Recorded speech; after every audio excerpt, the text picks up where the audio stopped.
So something is emitting from the object that causes the film to expose. But what this is and the reason for this, it's still undetermined. Well, what about scientists? What have they said about this? The first thing I did was send it to New Mexico Tech, and Dr.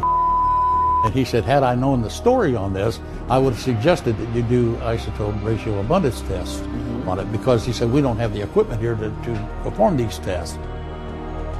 An isotopic ratio abundance test measures the amount of isotopes in a given element. Different elements like chromium, titanium, and strontium have a range of isotopes in their composition. But formed in a different or even alien environment, these ratios could be different.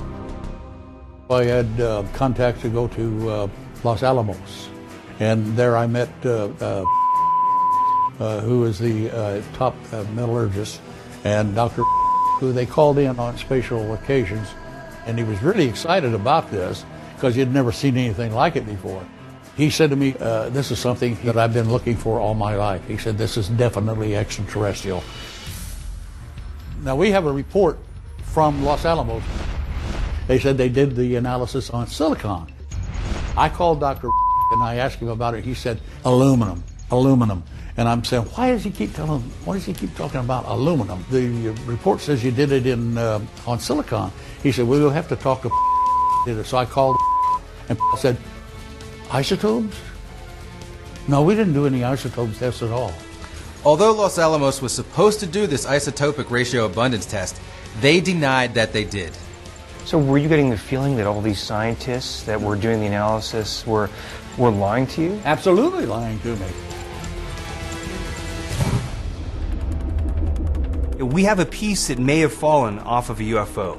We know that it affected a wall safe and caused it to malfunction 3 nights in a row.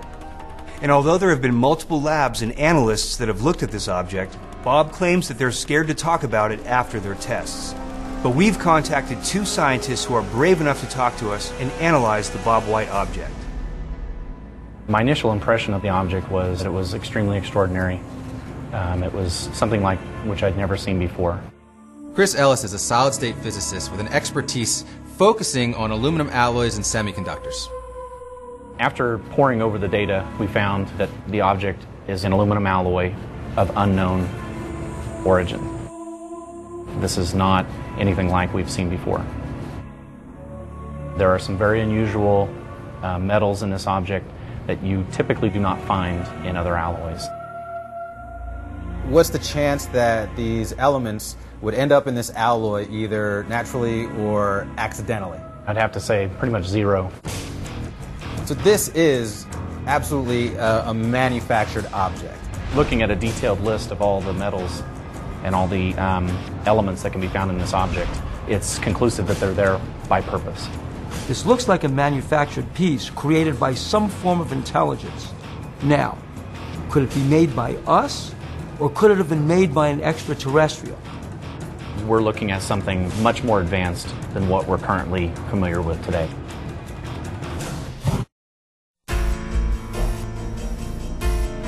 We are in Kimberling City, Missouri, investigating the Bob White story. In 1985, after seeing multiple UFOs, an object is either ejected or shot down towards the ground. Through scrupulous scientific analysis, no one can say what this piece actually is. We are now sitting down with 2 scientists who are brave enough to come out and speak to us. And even though the institutions they're affiliated with requested to remain anonymous, we are uncovering new clues that are being discovered about Bob White's object. I did 2 types of tests. The first test I did was X-ray diffraction analysis. David Lamb is a research scientist currently at a major university in the U.S. His expertise is in physics and material science, and he spent the past year researching the Bob White object. What's very unique about this is we have what's called an amorphous peak here. And that amorphous peak tells me that this is a polycrystalline semiconductor. What's the significance of that? I mean, how anomalous is that? You don't find that in aircraft aluminum. Where do you find it? I'm not aware you find it anywhere. Another thing that's very unusual in this is it has silver in it, and a very high percentage of silver, about 4.3% silver. Silver is only used in aluminum at the experimental stage of superconductivity. If you spray the surface of aluminum with silver, then you enhance superconductivity. Superconductivity is a phenomenon in some metals that occurs at very low temperatures, resulting in absolutely zero electrical resistance and excludes the interior magnetic field. This means that an electric current introduced to the superconductor can flow and persist freely and indefinitely without any added power source. Let's say you fire a bullet through a magnetic field, well, it's going to have experienced drag. But what if that bullet was able to superconduct? It would expel the magnetic field, and that bullet would not slow down. It would not experience any kind of drag. So, if this was something traveling through space and it was going through, let's say, Jupiter's powerful magnetic field, it could theoretically expel that magnetic field and zip past Jupiter without experiencing those forces. Now, with superconductivity, is that difficult to achieve? Space is the perfect environment for superconductivity. You have to expend no energy to get objects to be superconductive in space. So if an object were fabricated to travel in space on its own, this would be the kind of object it would be. Yes.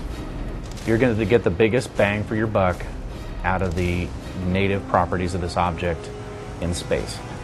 It's a perfect fit.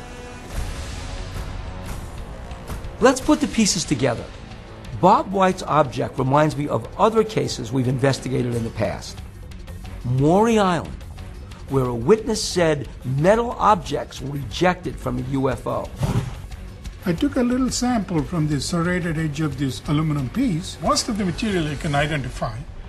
You know, it's the question of whether it's anomalous or whether it's normal. Aurora, Texas, where Brawley Oates gave us an unknown aluminum alloy discovered at a mysterious crash site. Right away we could tell this was aluminum. That's the highest peak. What's that one, that larger peak? Could we have picked up contaminants from the soil?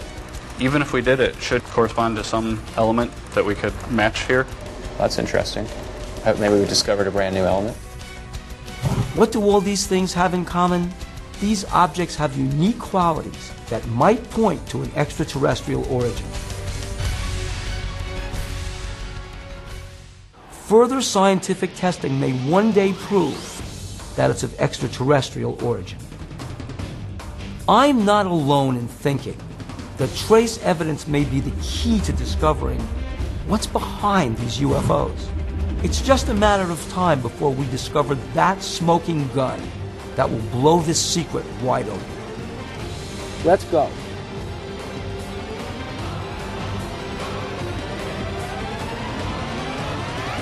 We just received a phone call from David Lamb.